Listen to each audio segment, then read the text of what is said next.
ተሳፍር ያለው በባቡሩ ገና ደረሰም ከሰፈሩ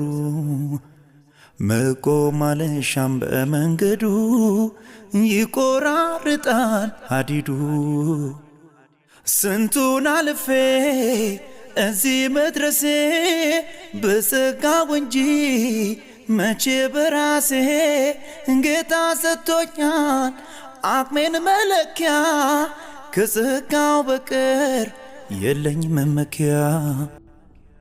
አሁንም አለው በመርከቡ ገና አልደረሰም ከወደቡ መውረድ አልሻም እጓዛለሁ ውሃ እንዳይበላኝ እፈራለሁ ተሳፍር ያለው በባቡሩ ገና አልደረሰም ከሰፈሩ መቆም አልሻም በመንገዱ ይቆራርጣል ሀዲዱ